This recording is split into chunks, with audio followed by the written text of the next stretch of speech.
एकदा नारद मुनींनी स्वर्गातून पारिजातकाचं फूल आणलं. तर पारिजातकाचं फूल म्हणजे ते बारीक फूल असतं आणि ते संध्याकाळपर्यंत कोमेजून जातं एकदम. तर ते फूल त्याला केसरी दांडा असतो आणि वर पाकळ्या पांढऱ्या असतात. तर ते फूल आणलं आणि रुक्मिणीला दिलं नारद मुनींनी. रुक्मिणीला दिल्यावर सत्यभामेला राग आला. मग ती पुढं चालून एकदा असं ते स्वर्गात जायचं होतं. तिथे एक तो राक्षस लईच माजला होता म्हणून तिकडं जायचं होतं. तर मग ते सत्यभामेला बरोबर नेलं. ती कथा लई मोठी आहे, परत कधीतरी आणि पुढचं बी सांगल. पण सत्यभामेला संग नेलं आणि मग तिकडून पहाटे तिकडून निघायच्या वेळी त्या इंद्राच्या बागेतून, नंदनवन म्हणते त्याला, तिथून एक ते झाडच उपटून आणलं पारिजातकाचं आणि ते सत्यभामेच्या दारात लावलं.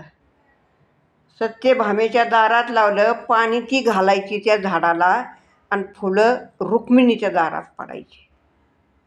ह्याला म्हणतेच डोकं. ज्याचं त्याचंच डोकं चालतं. तर एखादी म्हणली असती माझ्या दारात पाहिजे म्हणतो, पण नाही, ती सत्यभामेच्या दारात नुसतं झाड लावलं होतं.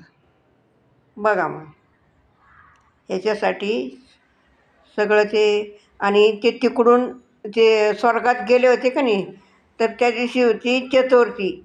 तर ते दिवाळीत आपली चतुर्थी येते ना, पहिला आंघोळ म्हणतो आपण दिवाळीत, ती नरक चतुर्थी होती. नरकासुराला मारून आले होते कृष्ण.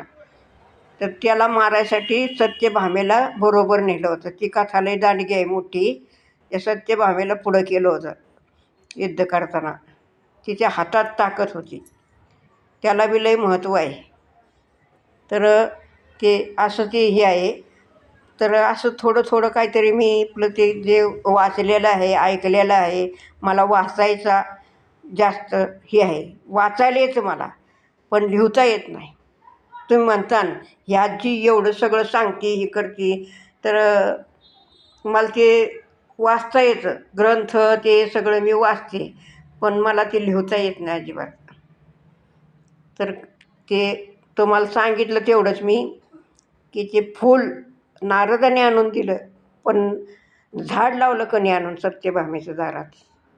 मग असं पाहिजेच काहीतरी. तर व्हिडिओ शेवटपर्यंत बघत जावा. आता पण शेवटलाच सांगते मी तुम्हाला, पुढच्या व्हिडिओपासून आणि आत्तासुद्धा शेवटपर्यंत व्हिडिओ बघा आणि कमेंट करा, सबस्क्राईब करा.